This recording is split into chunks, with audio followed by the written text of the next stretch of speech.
Hello Hangs. So welcome to Hello Hangs, our weekly Thursday night interview segment where we interview and get to know the wonderful artists that we are featuring on Friday nights on HelloooTV.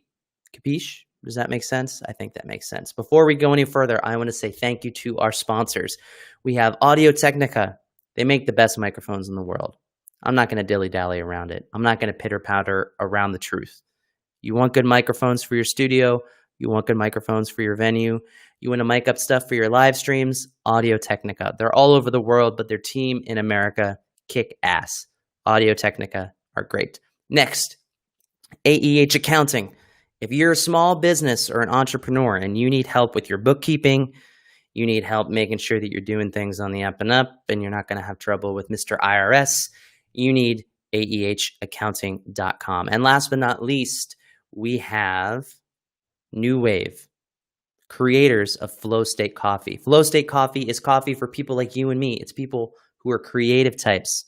And maybe if you're like me, you have a little bit of a sensitivity to caffeine. This is raw cacao, beautifully blended coffee with an amino acid called L-theanine that helps you from being sluggish, but it also gives you a better boost, increases your mood, increases perhaps your libido. Maybe not. They don't want me to say that, but I said it anyway. They're great. Go to noowave.co/hello and you can get 10% off your first order. Now, without much further ado, I'm going to bring in tomorrow's guest, Ms. CoCo. Ms. CoCo, are you there? Hey, how's it going? We made it. We did it. We're here. We're here. Okay. I apologize. I had to clear the cookies in my browser, which I still don't really know what that means. And every time I see something about that, I think of Cookie Monster. So yeah, I really couldn't tell you how to fix it. So I would have been in the same boat. Yeah. I've been looking forward to talking to you for a while because I really like your songs. Okay. And I have a thing for drummers. I love drummers. I like watching drummers. I like the way drummers think. I like the way drummers drive most of the time. Are you a good driver? Oh, yeah, I'm a fantastic driver. That's because you're a great drummer. Yeah. So chicken or the egg, what came first? Did you start with drums or did you start kind of singing and playing guitar and then transition into drums? Yeah, so I started with drums. I got my first drum set when I was like a baby. All I wanted was to like play drums, be a drummer. And so that's what I did. And it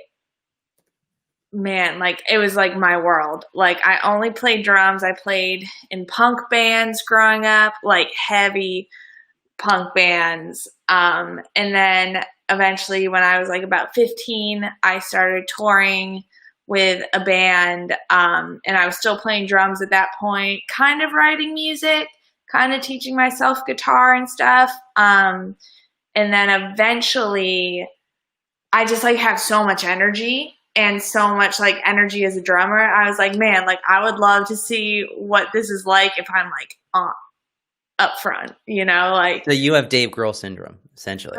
I have Dave Grohl is Foo Fighters are my all-time favorite band. Yeah. And so I grew up on Foo Fighters and I was like, you know what? Like I'm going to try the Dave Grohl thing. I've played drums in like the heavy rock bands. I've like done that, but like now I want to kind of see what it feels like. And then I was hooked.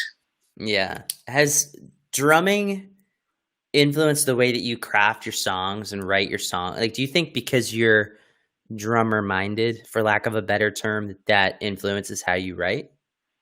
It definitely does. I'll be in a writing situation and I'll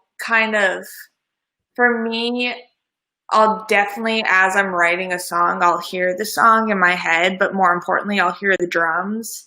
Right. And I'll know what the drums are supposed to sound like. And that kind of moves, like I'm very melody heavy when I'm writing. I think a lot of that comes from playing drums growing up because drums are all about the feel and really just like the drums drive a song. So Yeah. Where are you from? I born in Alabama, grew up in Boston, so I was a part of that whole like underground rock kind of punk scene, and then I'm in Nashville. What brought you to Nash? College for about a year, and then that didn't work out for me very well. So I moved to LA for a little bit. Now I'm back in Nashville. Nice, nice. Where were you in LA? I was in LA for 12 years. I lived in Venice. No shit. That's where I lived. Oh, hey! Damn, I love Venice. It was Venice is the like, best. Venice is the best. I lived with my sister, and it was like the whole community there. Like, I think if I didn't live in Venice, I wouldn't have lasted as long in LA as I did, which I was only there for like 2 years. But yeah, Venice was every Wednesday I would like go play the Venice Whaler and stuff, and it Yeah, was it's awesome. a special place, and it's like to people who live in LA, they think of Venice as just a big tourist trap, as if it's Hollywood Boulevard, and it's not. No. It's really easy in Venice to find a pocket of respite away from all of the chaos and to really enjoy it. It's Mm. really quite nice. Well, now I like you even more. That's Oh, thank fantastic. you. Um, so what kind of brought you to Nashville then? Um, Like I this time, I should specify. this This time. time, what brought you back to Nashville? So when I was in LA, I was still doing music full time. But I was also writing. My job was writing music cues for television and movies. So like all those kind of cheesy interlude songs you hear, like intro songs and stuff. And then that kind of, I mean, that was like I would go into the studio sometimes, but mostly I would do the work at home. Sure. And it just kind of got to the point where I knew I liked living in Nashville better. And I knew I would be happier back in Nashville. My band was based out of Nashville. So every time we would tour, I would come to Nashville and we would do like a week of prep. So And then that we would be your hub, essentially. Yeah. yeah. So it just like made sense for me to come back. And it was probably, I mean, the best decision I made. Yeah, that's interesting. And I mean, Nashville's it's a great place to live. It's a great place to be. And now that you're there, is this kind of, I don't want to say a rebirth or a renaissance. That's a little weird, but I want to talk a little bit about the transition from being CoCo to CoCoKinnon Hmm. and kind of your mindset about that. Was it a deliberate adjustment career wise? Was it a career move, or was it just kind of a, Yeah, well, I I'm think, doing something stylistically a little different, and the name change made sense? yeah, it was definitely, so the name change was mostly just because, like, there are a couple CoCos out there, and even though, like, there's no CoCo out there doing, like, rock music, um, I still wanted to create that difference. Yeah. But then definitely coming back to Nashville, because when I was in LA, I felt like I was surrounded a lot more by the pop industry. And it was almost like that pressure to do more pop music. And then eventually I was like, that's just not like my thing personally. And I wanted to make rock music that was suitable for everyone, you know, that even like pop lovers loved or like country lovers enjoyed. And then from there, I was like still kind of making the music I wanted, but then I was like, no, like I want to really make punk rock music because I feel like that's been lost in the industry the past couple whatever. Well, you're making punk rock that has a lot. I mean, it's doused in great pop sensibility. You know what Exactly. I And I mean? think that's important. I think, you know, when people hear pop, they kind of like get a sour taste in their mouth, but all it is just like catchy. Yeah. You can make, you know, you can even make like heavy metal and it still be kind of pop, you know, as long as it's catchy and people, I don't know, enjoy it. That's what it is. Sure, and in the same way, if you categorize yourself as punk, like a certain segment of the population is going to think that you're going to sound like the Exploited or Discharge, and that's Yeah. obviously not your bag either. But in terms of shifting from CoCo to CoCoKinnon, like for a namesake, you were speaking to kind of the clarifying of stance of who you are and to distinguish yourself from the other artists. But I would say that the music that you made under the moniker CoCo was more pop oriented and more what I would call pop singer songwriter stuff. Yeah, it and definitely was. and now the music that you're doing under the name CoCoKinnon, is it a reaction to it? Because it kind of feels like it a little bit to me, but I have an opportunity to ask, so I'm asking. Yeah, no, I think like looking back, it was when I made that choice. I was making a lot of choices about my my music and my like branding. So I definitely think it correlates with the name change. Definitely correlates with the fact that I'm making a little bit heavier and even like kind of rawer music. Sure. Right now. Right. Well, for those that are just tuning in, my name is Jeff. I'm from HelloooTV, but that's not important. What is important is that I'm speaking with CoCoKinnon, who is performing tomorrow night on HelloooTV at 9 p.m. Eastern, 8 Central, 7 Mountain, 6 if you're in Venice Beach, which is important because there's people in Venice Beach that would love to watch you. The song "Nobody's Darling" is a great song, and it's a beautiful song. And actually, one of the sponsors, someone from NooWave Coffee Company, reached out and was like, "This is a great fucking song. This is really great." And when we were taken aback by it, not that we didn't think that he would like it, but that he liked it that much, and it made me kind of dive deeper into the song because I was familiar with your stuff when you came in, but I kind of dove a little bit deeper. And I don't care if you want to lock me down, I'm not your baby now. Is that song, is Nobody's Darling, a response to your former career, so to speak, or that former chapter of your career as CoCo? It's not, but I will say Nobody's Darling is kind of the first song.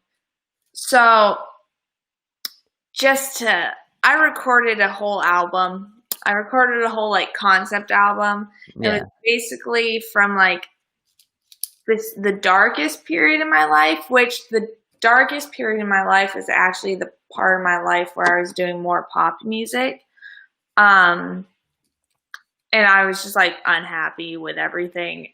And then it kind of goes into like, and then there's my single Better Now, which is the end of the album, which is kind of self-explanatory. It's like, okay, like I'm better now. You're through the shit. Yeah, I'm through the shit. And that's when I started kind of writing heavier stuff.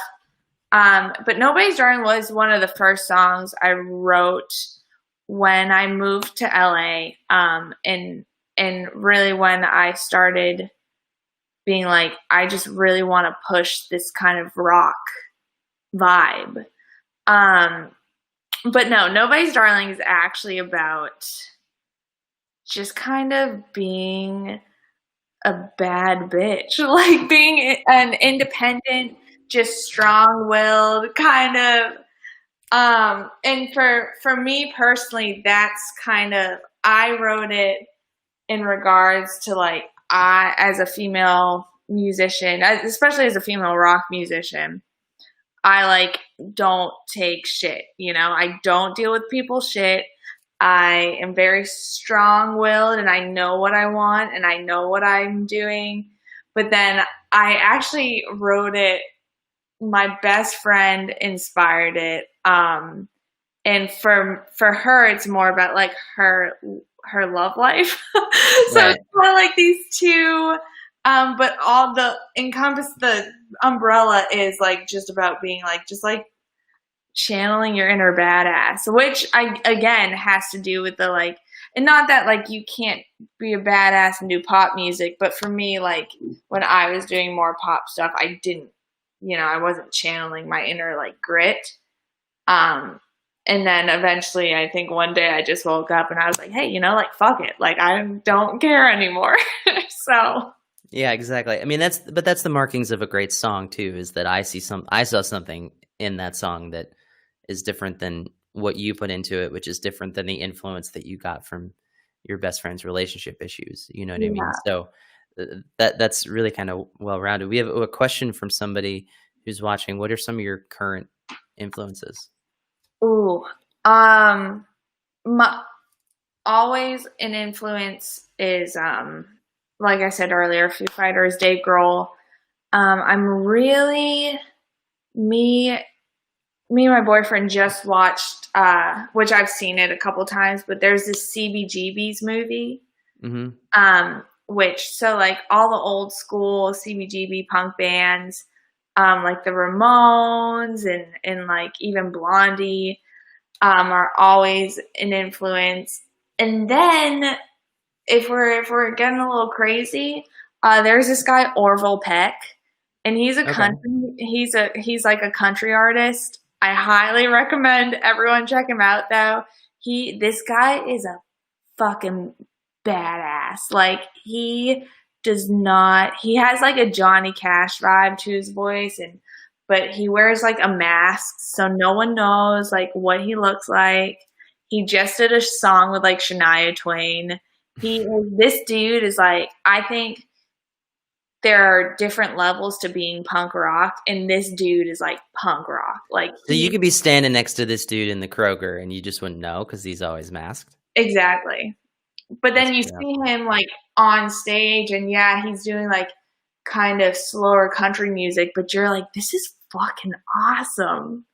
Yeah. And that's the thing. I love music. Like I love stuff that I'm just like, I don't even understand what I'm watching or listening to. Like someone who definitely bends the norms and like changes it up is as I think rock and roll as it gets. And yeah, so Orville Peck. That's awesome. That's a pretty good trifecta list you've got there. Something that I like to ask the artists, and this was not my intention. My intention with doing Hello Hangs is to get to know the artists and to kind of show a side of a personality. I don't want to ask standard questions of and blah blah blah. I don't give a shit about that if I'm being brutally honest. But the question that I have asked every single person so far that I was not anticipating asking every single artist so far was about their idea of releasing music in this cultural climate, in this musical climate that is 2020, which is anything but predictable and anything but normal. And there's no wrong answer to this, but it's a mix of kind of my genuine curiosity and the intrigue and the dynamic of people's answers. You mentioned earlier that you had recorded a full record. It was in the bag, but you've just released a few singles from it. What are your thoughts on releasing singles versus releasing a record, or singles versus an EP? Is this something that keeps you up all night like it does to me? Or is this something that you just kind of are, I'm going to put out singles instead? Um, What say you? it.